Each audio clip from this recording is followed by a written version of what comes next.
अस्सलाम वालेकुम। आप लोग फल तो बहुत खास से खाए होंगे आपने, लेकिन ये जो फल जो मैं आपको इस वक्त स्क्रीन पे दिखा रहा हूँ, ये ऐसा फल है जिसको बहुत अवॉइड किया जाता है। जी हाँ, पपाया यानी पपीता, इसको बहुत अवॉइड करते हैं। हमने शुरू से देखा है कि ये फल जो है बहुत ही सस्ता हुआ करता था किसी ज़माने में, कोई भी नहीं खाता था। इसमें बेइंतहा फ़वाइद हैं। इसके हाजमे के लिए बेहतरीन है, फ़ाइबर बेइंतहा मौजूद है। और आज मैं आपको इसका थोड़ा सा तारुफ बताता हूँ। ये हमारे घर में लगा हुआ है और ये मैं ख़ुद बताता खुद श्रीलंका से लेके आया था। इसके बीज अगर आप डाल दें तो ये बहुत आराम से जो है 1-2 महीने के अंदर इसके पौधे निकल आते हैं और ये बहुत ही छोटी सी जगह पे निकल आता है। अब मैं आपको ये दिखाता हूँ। देखिए ये कितनी जगह पे लगा हुआ है। ये देखिए,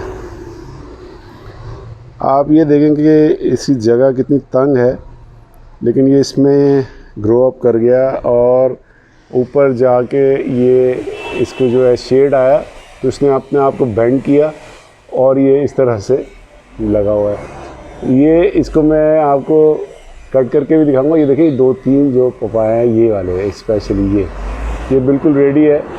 2-3 दिन में इसको हम उतार लेंगे और अंदर से ये पपाया रेड है, यानी अगर मैं इसको जब इसको काटूंगा तो अंदर से रेड होगा। ये है श्रीलंकन पपाया।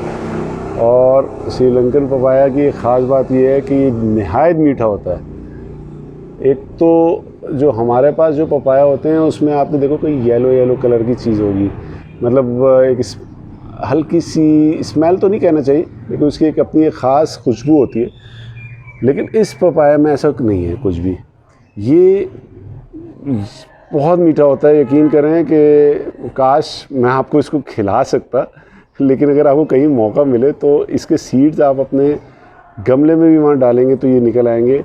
और इसका मैक्सिमम हाइट जो होती है 30 फीट तक जाता है। ये बहुत जल्दी निकल आता है। विदिन 6 मंथ्स या 1 साल के अंदर अंदर ये फल भी देना शुरू कर देता है और सेहत के लिए बहुत मुफीद है। तो आज का टॉपिक एक अजीब सा आपको लगेगा, लेकिन है बहुत ही मज़ेदार फल। इसको ज़रूर खाइएगा और इसको अपना हाजमा जो है वो ठीक रखने में बहुत मदद देता है ये।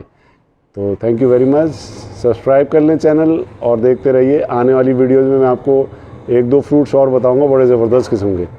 ठीक है, टेक केयर, अल्लाह हाफिज़।